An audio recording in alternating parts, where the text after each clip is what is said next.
what he did normally. Are we good? All right. Welcome to Wednesday night Bible study and prayer meeting time. Folks are slow coming, but they'll make their way in as we go about. But I don't want to get started late. We're looking at Genesis 35. It's a passage that we looked at on Sunday. So we're going to look at it's going to be a little different tonight. We looked at those 7 verses, and usually we dig deeper. I'm going to do a kind of a big picture overview of the whole chapter of 35. So you've got your outlines. If you came in tonight, those outlines are laying out. If you'd like to have one, make your way there. By the way, this is Latonia Baptist Church's Facebook and or YouTube. But I would encourage you, if you are a regular, you tune in by way of YouTube, be aware, look at our website and other things. But next week and maybe for 2 weeks, we may just be on Facebook Live the whole time. Tonight we're going to be on both of those mediums, but next week, because we're moving around into a smaller room, that medium may change. So we're talking about Jacob, and God had spoken to Jacob 10 years before what we're reading here in the passage. And so he had not done as well as he had hoped to. He had what we would call had allowed some spiritual distance to develop between him and God. And so what we talked about on Sunday was having obedience and what we called characterized as overdue obedience. In other words, he had not been as obedient, so the obedience was overdue. And so what we're looking at here is we want to understand what it looks like when we move from a distance from God to a closer walk with God. And so if you got your little outline there, the first question I'm going to ask is the sad but true reality is often this. Trials keep us clinging to God so that we do not fall back into a slump. What does this say about our human nature? In other words, given our human nature, if we are not in a crisis, we typically feel ourselves distancing. And so the crisis, when it comes in our lives, it forces us to get closer to God. And so I wish it wasn't that way. I wish whether I was in a crisis or not, I could sense God's presence and be connected to Him, but it's not always that way. So I went back and did a little bit of research on what our human nature is like, and this guy gives about 5 different things, but basically, people don't do what they say they're going to do. That's human nature. People default to doing nothing, even if you try to pay them to do something. People don't always do that because they don't follow through. People do not think for themselves all the time. You ever lose your train of thought and you lose it and you just start thinking about something else? People do not do things in the right order. How many times do we prioritize our life, but we do it wrongly? We do put the bad things before the good things, or we just get things out of sync. And then finally, even with written directions, people do not always follow them. Well, I've been in the ministry for a long time, and so I can tell you that people typically default to doing less and less unless somebody or something forces them to do something, forces them to actually get it done. You think about your job, think about a relationship that you've gotten lazy with, think about any of those number of things. But you and I typically, because of our human nature, and unless we're remade in God's image and allow ourselves to experience that new birth of Christ in our lives, we will typically not respond to doing everything we should and could do. So the next little section I have there for you, it is significant that in this chapter, we just on Sunday looked at the first 7 verses of chapter 35. But if you extend this chapter, and that's what I want us to do today. I'm not going to read a lot of it. I'm going to pull out the thoughts of the rest of the chapter. But here he had experienced some distance, and if you follow through here, and this is kind of the punchline of all that we're going to do, it's significant that in this chapter, which records Jacob's spiritual recovery. In other words, he was far away, but now he's gotten closer. what are the things that happen? There are no less than 4 tragedies that happen and come into Jacob's life. Now, what does that mean? It means that he pulled his life back together at the beginning of this chapter, but in all honesty, it didn't make things just perfectly good in his life. He actually had a lot of other bad stuff that happened to him after this. So we're going to talk the 4 things that happened to him after he pulled close to God. I've often had folks say, well, if I hadn't pulled close to God, I wouldn't have been prepared to handle those things that happened after that. And so maybe it is that God prepares us before those things happen. So number 1 is this. You'll see it on your outline. The first is the death of Deborah, Rebekah's nurse. Now, what you got to remember is Rebekah is the wife of Isaac and the mother of Jacob. And so if that's the case, you'll remember also that Esau and Jacob were rivalry brothers. They were always kind of at each other.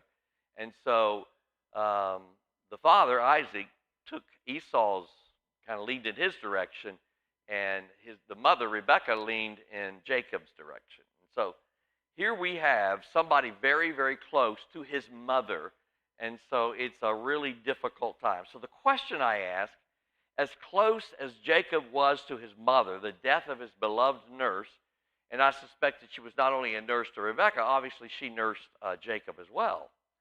That would have been tough for him. So there's a good grief and a bad grief. What kind of grief do you think Jacob experienced? Well, Jacob is a human being. He's like you and me. And so whenever we have lost someone that's dear to us, that's very close to us, that we love dearly, we're going to go through grief. It doesn't even matter if somebody has lived a good life. You're never ready to give up the persons that you love and care for.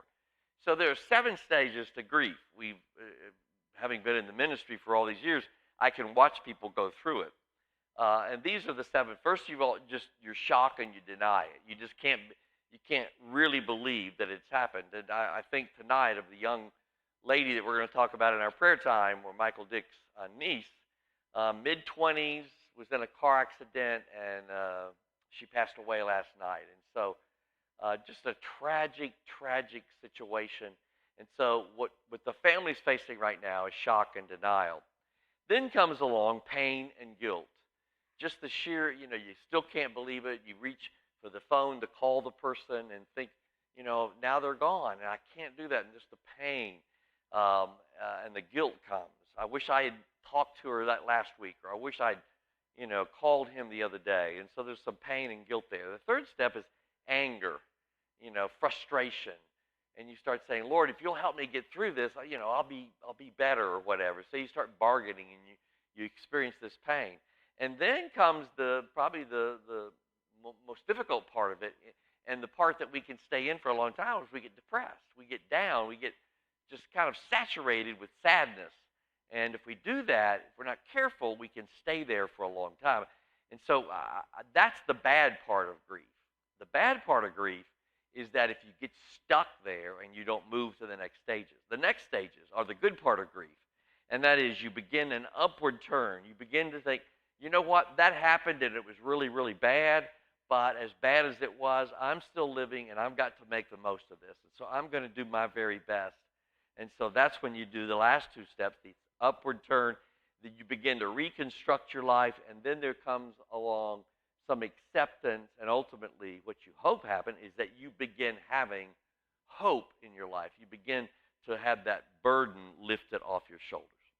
So the first tragedy that he experiences is the death of Deborah, Rebekah's nurse. The second one there, and you'll see it in your outline, sorrow is to hit Jacob was the greatest of his life, and that is his beloved Rachel died in childbirth. Now, Rachel, you remember, was his wife, but actually his second wife, because he had been tricked into marrying Leah. Now, you can hardly believe that would happen, but if you read the story, you know that Uncle Laban kind of tricked him into working for Rachel's hand in marriage, but then tricked him to marrying Leah. And so then when he realized that, he ended up working 7 more years for him in order to get his special Rebekah. And so what's happening here is that his beloved Rachel actually dies in childbirth with um, Benjamin. And so Jacob had loved her, and so it was going to be a very difficult time. Um, the part I give you in your outline there is, although his grief is passed over in Genesis 35, they don't really talk about his grief much. It's revealed about 40 years later when Jacob is on his deathbed and he reflects about it. So we don't really learn about his grief here in this section of Genesis, but we do learn about it later in chapter 48. And it says, "When I came from Paddan, Rachel died to my sorrow in the land of Canaan on the journey. I buried her there." And there's a lot of grief tied into that. One of the phrases I've used through the years is redemptive remembering. That's when you can remember things that have happened to you, both good and bad, and in your remembering of them, what happens is either catches you in your stomach, and every time you think about that remembering, it's something bad in your stomach, or you can do what we call redemptive remembering, and that is you trade that bad feeling in for a good feeling. And by that you mean, okay, remember something good about that person. Remember something that you had with that person that was meaningful to you. And so when you think about them, every time you think about them, it doesn't bring a pain to your life, but rather it brings a sense of pleasure because you're glad, even though you're sad that they've died, you're glad that you have the opportunity to know them. All right, number 3 here is Jacob's third sorrow is mentioned on the heels of Rachel's death, and that is Reuben, his firstborn son, committed incest with Rachel's maid, Bilhah, and Jacob's concubine. Now, you can't even believe that the Bible talks about stuff like that, can you? But it does. The Bible's very realistic. It talks about the ugliness of life. It talks about the good stuff, but it also talks about the awful stuff. And so what you have here is something that's almost unmentionable.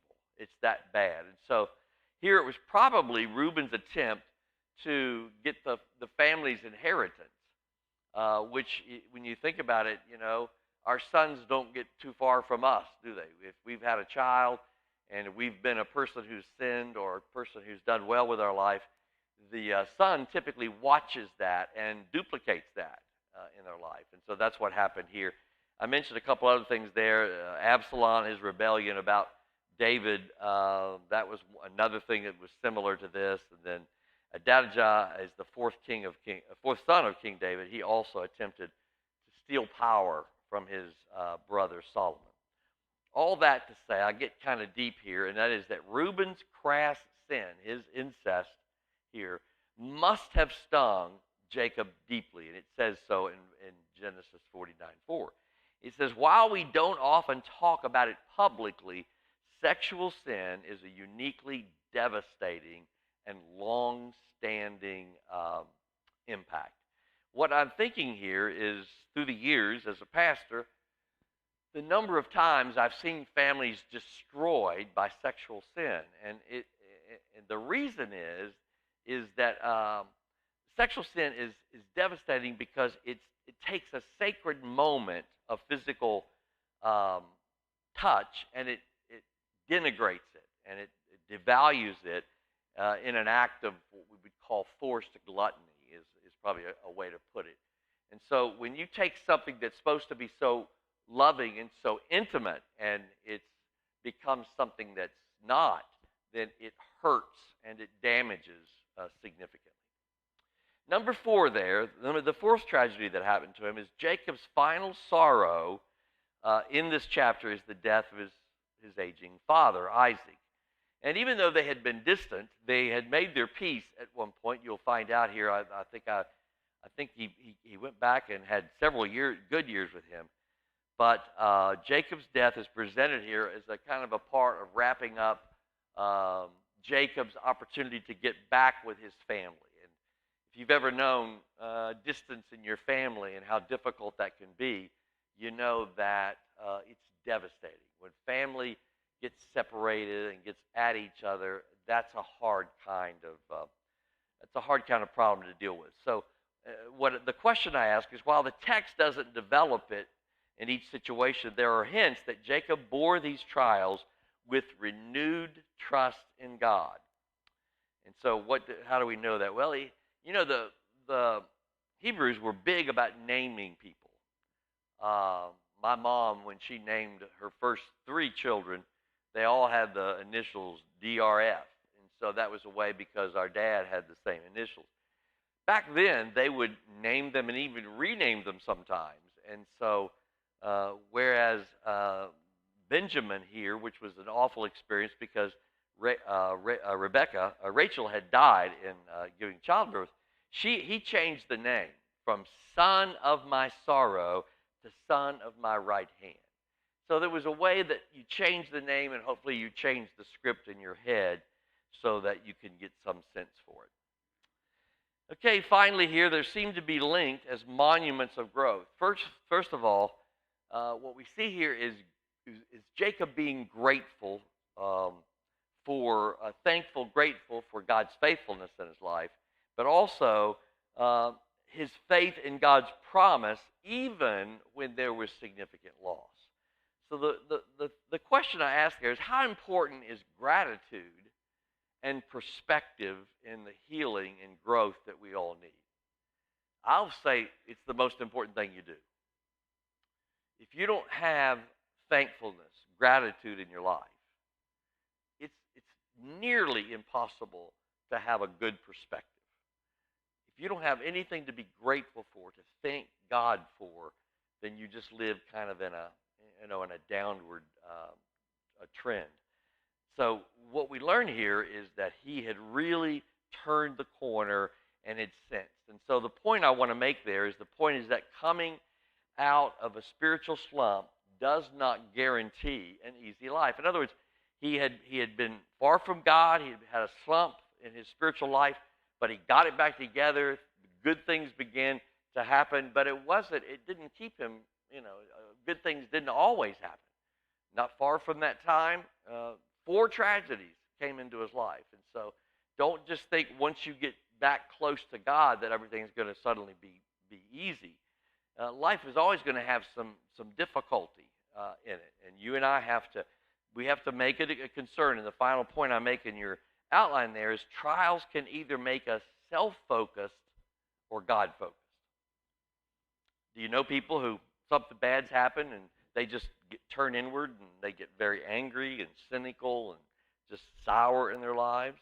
Or those that then turn inward, something bad happens and they turn outward to God and good things happen. And so what we would hope for each of us is that it would happen, something would happen good. About it's a fable. It's not a true story, but it's a story about a rabbinical story about a guy supposedly who had a dream, and he had a vivid dream of a great treasure that was underneath a bridge in Prague. Now he was from that area, but to be able to get from where he was in Krakow to Prague was a long distance. But he kept having this dream, and so he finally said, I'm going to go there. And so he ends up traveling there. And, and in the story, he gets there and he meets a guard. And the guard is guarding this bridge. He goes over. The guard sees him looking for something because he's looking for his treasure because he keeps having a dream about it. And the guard comes over and says, what are you doing? He tells him about his dream. And this is what the guard says. He says, you foolish man. Don't you know that you can't believe your dreams? Well, I've dreamed many times, he said, that a man in Krakow named Simon, that's who this guy's name was, who had a treasure buried, and it was buried under his kitchen stove. But I've never been so dumb as to go all the way to Krakow and look for that under his stove. Well, obviously, Simon goes back to his home, looks under his stove, and guess what he finds? He finds the treasure that he was looking for. Now, in the story, what the story is trying to tell us is this, and I write it down in your notes.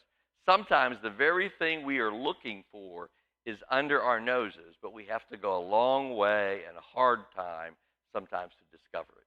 How many times have you sensed that? You'll reach a point of, you've had difficulty or you've had something bad happen, and you reach a point where it suddenly and finally makes sense. And you look back and you say, why didn't I realize this sooner? Why didn't I realize this sooner? It was always kind of there, but I didn't realize it as soon as I need to. So God's place of blessing for Jacob was in Bethel, but he had to go all the way to Haram for 20 years and before he came back to Bethel. Now, we made that point on Sunday. Why did he have to go all that? Well, it's human nature. We are never going to be perfectly in sync with God, but can we find our way with God? So some would say that those were wasted years, but my question is, were they? No, because they got him on the path that he needed to go, and he went that direction. That's a good thing. So thanks for being with us. If you are on our online service, then please know that we